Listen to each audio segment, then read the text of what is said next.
Il y en a 17 dans l'histoire des États-Unis des séries à 900. C'est énorme, énorme. Allez, Knop, Peter Knop, oui. à qui il reste une quille également, la numéro 10. Peter Knopf qui à un moment avait tenté sa chance dans la tournée professionnelle américaine. La fameuse PBA. Dans la fameuse PBA, il a tenu 1 an je crois, mais il n'a pas réussi à y gagner suffisamment pour subvenir à ses besoins. Bernard, rapidement, puisque c'est le premier rendez-vous de l'hiver 2012-2013 sur Eurosport, on va peut-être rappeler justement la notation du bowling, parce qu'on nous demande souvent comment on attribue les points. Il y a 10 quilles sur la piste. Oui, oui. On a dans les manches normales, je ne parle pas de la 10e, 2 boules à envoyer. Si on les fait toutes tomber, ça s'appelle donc un strike. Un strike. Avec la première boule, on ne joue pas la deuxième. Voilà, bon, on est puni en quelque sorte. Mais, et à ce moment-là, en fait, les points vont... C'est la frame suivante qui va compter double en quelque sorte. Si on a fait strike, c'est les 2 frames suivantes qui vont définir le score. Si on fait 3 strikes de suite, on marque 30 points, puisqu'un strike vaut 10 points. 30 points dans la première frame, dans le premier carreau, comme disent les Québécois. Voilà, et d'où l'idée d'avoir un maximum à 300, parce que si vous faites ça 10 fois, puisqu'il y a 10 frames, bah vous faites 10 fois 30, ça fait 30 points, ça fait 300 points. Exactement. Et alors, quand on ne fait pas tomber toutes les quilles avec la première boule, on a le droit avec la deuxième d'essayer de faire tomber celle qui reste. Auquel cas, si on réussit, c'est un spare qui vaut 10 points plus la frame suivante. Le strike, c'est plus 2 frames et le spare, c'est 1 frame en plus. Et évidemment, si on ne fait pas tomber toutes les quilles, on ne marque que le nombre de points. Exactement. Équivalent au nombre de quilles que l'on a fait tomber, c'est-à-dire de 0 à 9. Exactement, de 0 à 9, tout à fait. Mais maintenant, dans le temps, quand nous marquions à la main, tout le monde savait marquer. Mais maintenant qu'il y a des scoreurs automatiques, j'ai vu des joueurs et des très bons joueurs qui, si le scoreur automatique est en panne, ne savent pas marquer les points. On est devenu un peu paresseux dans certains cas. Dépendant à la technologie. Dépendant de la technologie, tout à fait. Oh, le Peter Knopf est... il est en train de revenir. Il a eu un début un petit peu plus difficile que ses rivaux. Et il est en train de mettre le turbo au rapport à un de ses sponsors qu'il y a sur son maillot. Phil Hulst, qui est un excellent technicien. Il a une boule très rapide et il est d'une précision quasiment diabolique. Voilà, et à cet instant de la partie, on l'a vu, 17 points d'avance sur Andreev et 21 sur Knop. Alors ça ne veut pas dire que c'est fait, parce que ça peut tourner très vite en bowling. Exactement, il suffit d'un coup malheureux, il suffit d'une erreur. Et à ce moment-là, l'adversaire vous met 2 ou 3 strikes de suite dans la tête, comme on dit, et la partie a complètement changé. Et Andreev, qui a représenté la Russie à la Coupe du Monde. À la Coupe du Monde en Pologne, oui, c'est lui qui représentait la Russie entre le 25 novembre et le 2 décembre à Wrocław en Pologne. Il y avait 84 nations. Les Français, Thierry Sacco a fini 26e à 206 de moyenne, et Wendy Barter qui... Oh là, la féminine, ah oui, là, voilà le mauvais coup par excellence. alors là, un vrai accident. Il a fait 3 quilles, c'est incroyable ça. Oui, à ce niveau-là, oui. c'est quand même rarissime. Peter Knop là, qui s'est bien loupé. D'ailleurs, il en a même souri. Et je pense que Hulst, lui aussi, ça l'a fait sourire, parce que bon, c'est un accident industriel là. J'ai l'impression que la boule est partie avant qu'il ne la lâche. Oui, comme on dit. Il a réussi quand même à aller arracher le spare, c'est pas mal. On dira que le spare n'était pas très difficile parce que les quilles étaient bien groupées. Oui. Qu'est-ce qui restait? Il y en avait un bon paquet. Ouais, enfin là, il y avait quand même un petit peu urgence, parce que le spare, on va le dire, à ce niveau-là, c'est le tarif minimum. Ah, c'est le minimum. Mais 3, de toute façon, 3 derrière un spare, il a perdu beaucoup de terrain. Et je disais donc qu'à la Coupe du Monde, Wendy Barter, la française, elle a participé au quart de finale. Elle a fini 22e à 198 de moyenne. Comment se porte le bowling en France, Bernard? Il y a beaucoup d'ouvertures.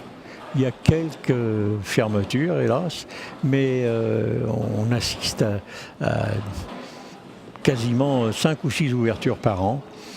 Par contre, au niveau du sport, ça végète un peu. On a du mal à recruter au niveau sportif, autant en bowling loisir. Ça marche bien, autant en sport, c'est plus difficile. C'est pas encore dans la culture des Français. Eh non, les Français, ils ont 400 000 licenciés à la pétanque. Hein, et à population égale, les Français à population égale en comparaison avec les États-Unis, au lieu d'être 11 000 licenciés, nous serions 400 000. Mais voilà, ceci dit, les Américains, ils n'ont pas de licenciés pétanque. Eh oui, c'est ça l'histoire. Puis nous, la pétanque, c'est notre bowling à nous. Absolument. Mais bon, il y a justement les efforts, et c'est pour ça qu'on le salue de Bruno Bidonne, qui essaye de développer ce sport hautement ludique et familial. Bowling Promotion Cup, le mot est bien choisi, parce que c'est vraiment quelque chose qui est excellent pour la promotion, la vulgarisation, parce que les joueurs qui sont là sont tous d'excellents joueurs, mais enfin, disons que dans certains cas, on peut arriver à les approcher, voire à les égaler si on est doué et si on s'entraîne. Et puis Bernard, quand on voit le Phil Hulst là, jeune homme athlétique quand même, on comprend que c'est un vrai sport. Hein. Ah là oui, tout à fait. Tout à fait, bel athlète. D'ailleurs, j'ai l'impression qu'il est bien placé pour remporter ce match. En tout cas, il est toujours en tête. Mais Sergueï Andreev est très bon aussi. Là, il va dépasser les 200 facilement. Hein. Allez, c'est parti pour le Russe. Et voilà. Oui, excellent. Et ça enchaîne, hein, on perd pas de temps. Peter Knop, par contre, lui, a été complètement déréglé sur cette fin de partie. Après son 3, espère, là, il fait 6 sur la frame numéro 10. Ça, c'est... Et là, les quilles ne sont pas bien groupées. Ça va être plus compliqué. D'en laisser. Hein. Terminé. Il en restera 2 pour Peter Knop, qui va terminer dernier de cette manche avec un score de... 166. C'est ça. Ouais, alors qu'il a réussi 200 de moyenne au qualif. Mais sur une partie, tout est possible. Allez, c'est donc Knop qui est qualifié devant Andreev.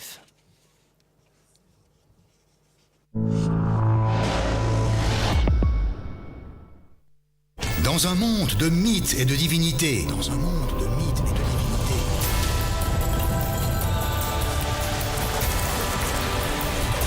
De glorieux héros et leurs alliés avancent vers l'ennemi pour étendre leur puissant empire et prendre le contrôle de Grépolis. Choisissez votre divinité et fondez votre empire, maintenant, gratuitement sur Grépolis.tv.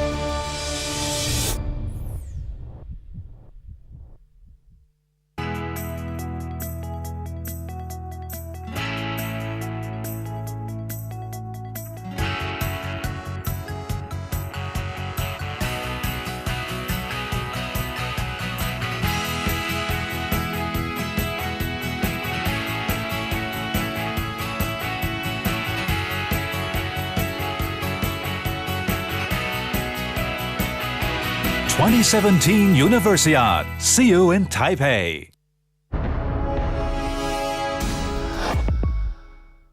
Samedi soir sur Eurosport 2. Dutour, nouvelle saison, nouvelle version. 3 rendez-vous majeurs pour 3 décors. La plage, la ville et la montagne. Dernier volet du triptyque de l'extrême sur la neige de Breckenridge qui accueille les virtuoses du ski freestyle et du snowboard. Dutour à Breckenridge, samedi soir, live sur Eurosport 2.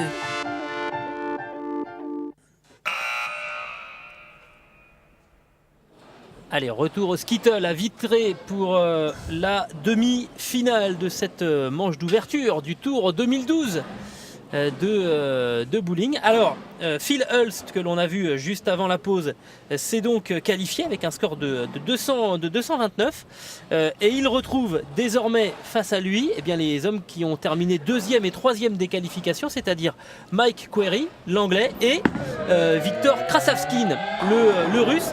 Alors là, il y a du monde face à lui parce que Query a terminé à 233 de moyenne sur les 4 parties de qualification. Et Krasavskin à 225, à comparer donc aux 202 de Phil Hulst. Il y a un gap, comme disent les anglo-saxons, il y a un écart.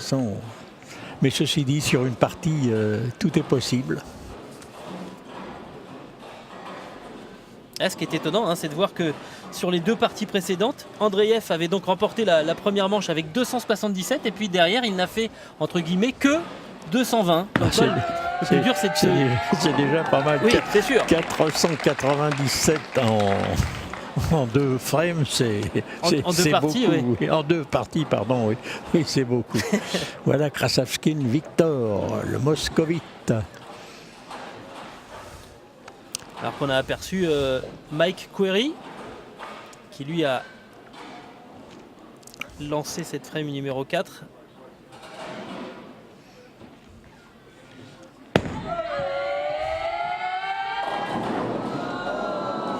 Il va en manquer une pour Sergei Krasavskin, que on sent un peu plus sérieux. Oui, oui, il n'a pas le sourire facile, monsieur Krasavskin.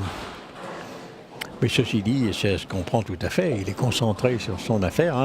Sur cette partie, il faut la gagner absolument s'il veut jouer la finale contre l'anglais Matt Miller. Il faut gagner ce match. Allez, Phil Hulst qui lui s'est qualifié donc avec un 229 lors du match précédent, qui est l'équivalent d'un quart de finale. Et là il en manque une encore. Et oui, la boule a tapé vraiment trop plein sur la quille de tête. Il faut tellement peu de choses. À 1 ou 2 cm près, le résultat n'est plus du tout le même. Il reste la quille numéro 4 à Phil Hulst. On est repassé à Krasavskin. Une quille à faire tomber pour le spare.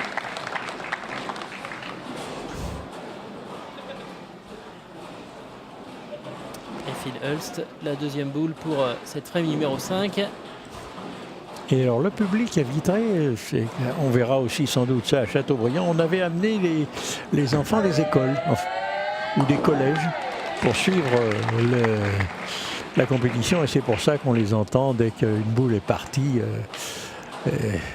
vibrer au rythme de la boule. Allez, Phil Hulst qui lui aussi est allé chercher un spare dans cette frame numéro 5. C'est au tour de Mike Query. Un petit peu moins affûté physiquement que Phil Hulst, mais comme quoi on peut aussi faire du bowling. Voilà, c'est aussi un beau message. Il n'y a pas d'âge, il n'y a pas de physique particulier. Pas de physique particulier.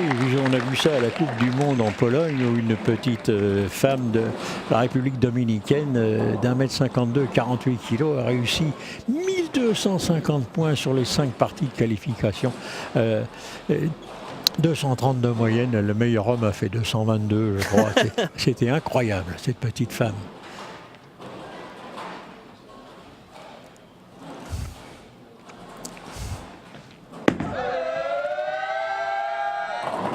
Alors ça, c'est ce qu'on appelle un Brooklyn. C'est-à-dire que la boule a touché la quille de tête sur la gauche. Et donc, c'est un... Normalement, c'est pas le meilleur cas de figure. Non, c'est pas un strike orthodoxe. Mais ça compte. Ça compte. Du moment que ça tombe. Mais on a vu le petit geste de Krasavskin, quelque part, qui s'excusait auprès de ses camarades, parce que là, il y a un petit peu de réussite. C'est un peu crapuleux comme strike. Et ça arrive, il faut la provoquer aussi, la réussite. Ah, mais c'est sûr. Allez, Phil Hulst que l'on retrouve. Ah, magnifique. Voilà, un strike d'école, parce qu'on disait qu'il y avait des collégiens. Il était exactement où il fallait. La boule était parfaitement dans la poche. Mais dans les strikes un peu crapuleux, il y a un tournoi américain qui s'appelle Roll to Reach. Il y a $200 000 au premier, rien pour les autres. Et alors en finale, il n'en reste évidemment plus que 2. C'est le premier des deux qui fait 5 strikes consécutifs ou non. À un moment donné, ils en ont tous les deux.